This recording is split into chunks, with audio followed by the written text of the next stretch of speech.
Let's go live now to the former White House Chief of Staff, Mick Mulvaney, now at Bondi Partners as well. Mick Mulvaney, thank you for your patience and your time as always this morning. It's a big morning there in California.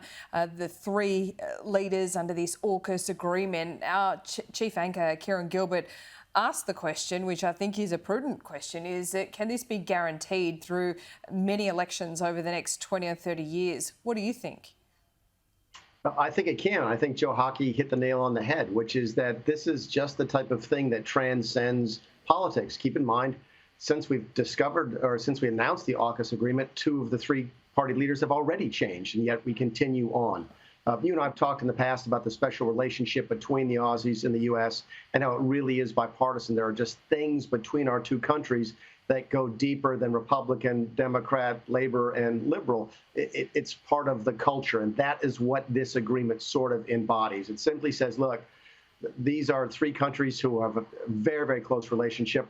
One of them is the mother country for two of the other ones, and everybody's friends. And this is the type of thing that will survive beyond new party leadership in all three of the nations. I have no real doubts about that. Okay, but what about Trump? Does he pose a risk, do you think?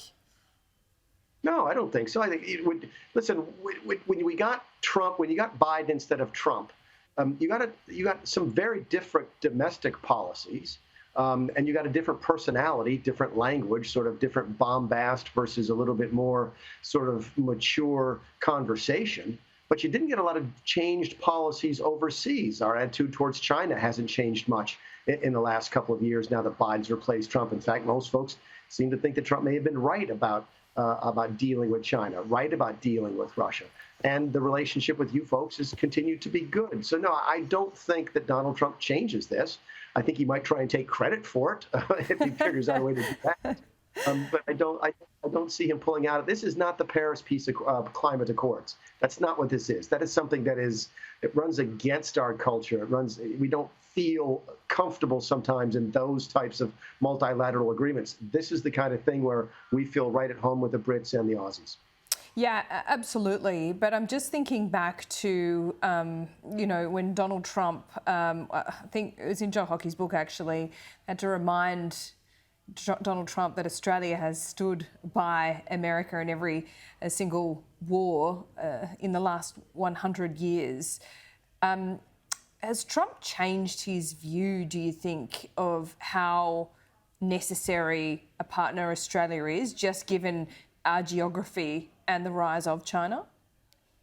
Yeah, and I give credit where credit is due, because Joe did a really good job while he was ambassador of sort of reminding people in the United States about the close relationship. It was his 100 years of mateship program that he initiated that I think Trump actually benefited from. Trump came in and I don't think really had a feel for the special relationship between the U.S. and the Australians. He came in saying, for example, he wanted to put extra tariffs on Australian steel, even though we had a free trade agreement with you folks, even though we had a trade surplus with you folks. But he went through the education process. Ambassador Hockey was helpful with that. Other members of the Trump team were helpful with that. And by the end of his first term, Scott Morrison came for a state dinner. We only did that twice. We did it with France, we did it with Australia, and that was it. So, yeah, I think Trump's attitude changed as he learned more about the relationship. Listen, I worry about a lot of things with the second term of the Trump administration. Pulling out of the AUKUS agreement doesn't make the first 20. Okay, well, that's good to know. That really brings it home for us then, Mick Mulvaney. Before I let you go, approaching midnight in London, I should point out, so we appreciate that. When it comes to the threat from China, our Defence Minister, you may have heard me say, has made the biggest warning yet about China's threat.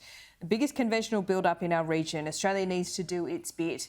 When it comes to the UK and the US, do you think there has been some underestimation of what China's intentions are over the last decade or so?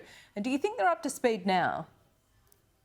Yeah, and I will ignore the fact that you just outed me on my backdrop, which clearly shows Washington D.C. and not London, where I actually am. But that's where your heart is, so we just go with that, all right?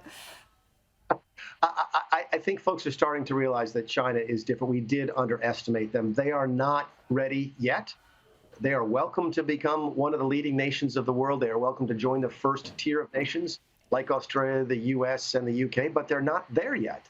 And they continue to act in ways that give the law-abiding nations of the world pause when they decide to do business with them. So yeah, if you're sitting at their back door, as you are, this just makes sense. And I think, listen, the one thing I'll take away from this as an American who follows this from a distance, this was the Albanese government.